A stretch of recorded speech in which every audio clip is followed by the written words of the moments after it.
గురుగారు, వృశ్చిక రాశి వారికి ఈ వారం ఎలా ఉందంటారు? వృశ్చిక రాశి వారికి 4 గ్రహాలు యోగిస్తున్నాయమ్మ. జన్మ చంద్రుడు, సప్తమ గురువు, 4లో శుక్రుడు, 11లో కేతువు. ముఖ్య కార్యాల్లో లక్ష్యం త్వరగా నెరవేరుతుంది. లక్ష్యం నెరవేరే వరకు మానవ ప్రయత్నాన్ని కొనసాగించాలి. లక్ష్మీ కటాక్షం అనుకూలంగా ఉంటుంది. ఆర్థిక అంశాలు బాగున్నాయి.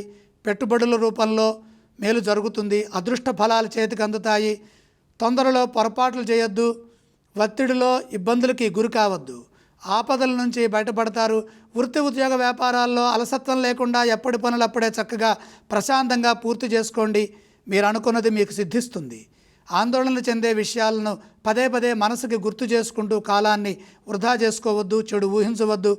పనులు ప్రారంభించబోయే ముందు ఆత్మవిశ్వాసం చాలా అవసరం. ధర్మబద్ధంగా ముందుకు సాగండి. ప్రతి విషయాన్ని లోతుగా పరిశీలించండి. 1కి 2 సార్లు చేసే పనులను పునఃసమీక్షించండి. ప్రశాంతంగా ఆలోచిస్తే మేలు జరుగుతుంది. శక్తి వంచన లేకుండా కృషిని కొనసాగించండి. ఎట్టి పరిస్థితుల్లోనూ పనులను మధ్యలో ఆపవద్దు. బాధ కలిగించే విషయాలను మనసుకు తీసుకొని కాలాన్ని వృధా చేసుకోవద్దు. పరిస్థితులను అంచనా వేస్తూ ముందుకు సాగితే ఆటంకాలు తొలగుతాయి. తగినంత విశ్రాంతి తీసుకుంటూ ఆరోగ్యంపై శ్రద్ధ పెంచుతూ మేలైన ఫలితాలని సాధించడానికి కృషిని కొనసాగించండి. అలాగే వృశ్చిక రాశి వారు ఈ వారం ఏ స్తోత్రం పఠిస్తే బాగుంటుందంటారు? వృశ్చిక రాశి వారు శ్రీ సూర్యనారాయణమూర్తిని స్మరించాలి. ఈ రాశి వారు ఏ ఆలయాన్ని సందర్శించాలంటారు? సూర్యుడిని దర్శించడం చాలా మంచిది. ఈ రాశి వారు ఏవేవి దానం చేస్తే బాగుంటుందంటారు? జన్మ బుధయోగం ఉన్నది. పెసలు దానం చేయండి.